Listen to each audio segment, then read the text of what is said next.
You know that moment when everyone's expecting a comeback, a big leap, a message that says we're still in this fight. And then instead, the exact opposite happens? That's what just unfolded at Ferrari. And it's got Lewis Hamilton and Charles Leclerc absolutely stunned. Not just surprised, shocked. Because what Fred Vasseur, the team principal, said after the Miami Grand Prix wasn't just disappointing. It was damaging. Just when the team needed clarity, leadership, and a strong signal heading into their first home race of the season at Imola, Vasseur came out and basically said, "Don't get your hopes up." Now imagine being in Leclerc or Hamilton's shoes. You've just slogged through a frustrating weekend in Miami. The car, this SF25 that was supposed to bring Ferrari back into contention, let you down again. The performance? Way below what anyone expected. The result? More questions than answers. And in that moment, everyone was looking to Imola. Everyone was expecting bold updates, a shift in direction, something to show that Ferrari was still fighting for the 2025 title. But instead, the boss came out in front of the cameras and delivered a cold splash of reality.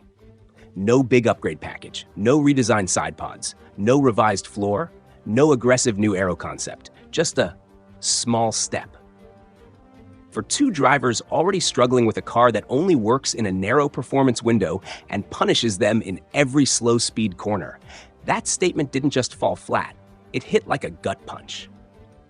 It's not just a technical delay, it's a psychological blow.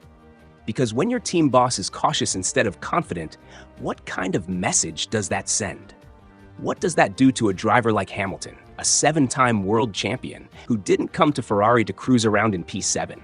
Or Leclerc, who's poured his soul into this team for years, only to be handed yet another inconsistent car? Before we get into what exactly Vasseur said, how both drivers are reacting behind the scenes, and what this could mean for Ferrari's future, let's be clear. What's happening right now isn't just a rocky start to the European leg of the season.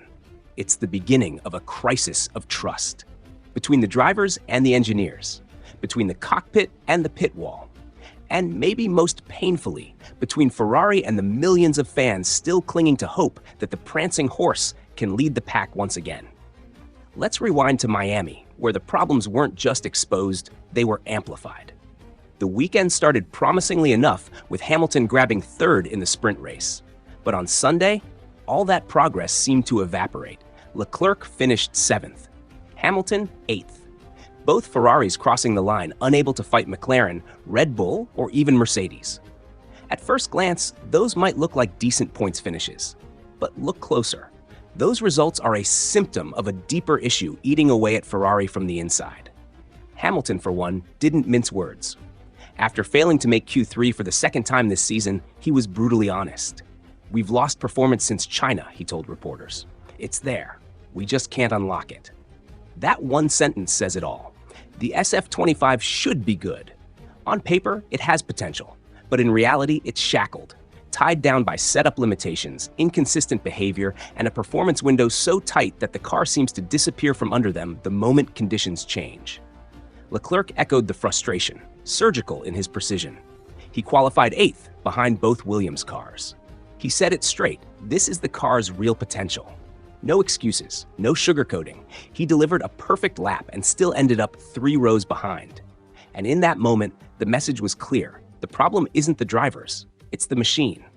And so, all eyes turned to Imola, Ferrari's first home race, the place where redemption felt possible. Italian media was buzzing with reports, big aero updates, new side pods, revised floor, maybe even tweaks to the suspension. This was supposed to be the moment, the turning point. The upgrades that would bring Ferrari back into the title fight, or at the very least, back into regular podium contention. But that hope lasted only until Vasseur stepped up to the mic. "We'll have a small step for Imola," he said. Just that, a small step. No technical revolution, no bold reinvention, just a gentle nudge in the right direction. He clarified that a larger update would come in Barcelona, but emphasized that it's not just about development. It's about finding the best compromise for this car. And right there, with that one statement, it felt like he confirmed every fear Hamilton and Leclerc might have had. Ferrari still doesn't know what's wrong with the SF25. And worse, they might not be able to fix it anytime soon. According to sources close to the team, both drivers had been told that Imola would mark a major shift, that the new parts would close the gap to McLaren and Mercedes. Instead, they're now facing the very real possibility of falling even further behind. The Miami data makes that scenario even more worrying. Hamilton's average pace on medium tires? Almost a full second slower than Oscar Piastri's McLaren. 1 second. In Formula One terms, that's not a gap. That's a canyon. The telemetry showed the Ferraris losing significant time on corner exits and in low-speed traction zones. Oversteer, tire degradation, rear instability, it was all there. Even under braking, traditionally one of Ferrari's strengths, the SF25 now lacks confidence and control. And here's the scariest part. Much of this performance loss is tied to the extremely narrow setup window. The car only works in very specific conditions, and getting it dialed in has become a nightmare. Vasseur admitted it himself. It's about putting it all together. But in today's F1 grid, where Red Bull, McLaren, and Mercedes evolve every weekend, vague optimism doesn't cut it. Not when your star drivers are running out of patience. Leclerc tried to stay diplomatic when talking to the press. He said he has no hard feelings towards Hamilton, despite some spicy radio messages during the race. But you could hear the disappointment in his voice. "It's frustrating," he said. "The car has this potential, and that's it." That's not just a comment about setup. That's a verdict on the entire car concept. Hamilton, meanwhile, went even further. After the race, he revealed that he had to tell Vasseur to calm down during the post-race debrief. "I could have said much worse," he admitted, "but I'm a fighter. I want to win, and I won't apologize for that." His tone was respectful, but heavy with meaning. He didn't come to Ferrari to finish 7th and 8th. And if Vasseur is going to approach updates with caution instead of urgency, then maybe this team doesn't have the flexibility to match his ambitions. Even former Ferrari engineer Luigi Mazzola voiced concern that Vasseur's leadership might be too passive, too focused on extracting potential instead of aggressively fixing flaws. They're looking for something that maybe isn't even there, he warned. So where does that leave Ferrari? Caught between high expectations and a car that keeps letting them down. Led by a team principal preaching patience while their elite drivers are demanding answers. Imola was supposed to be a turning point. Instead, it may be the weekend that confirmed Ferrari's biggest fear, that the SF25 isn't just underperforming. It might be fundamentally flawed. And unless something changes, either in development direction or leadership strategy, the risk isn't just a wasted season. It's a collapse of confidence.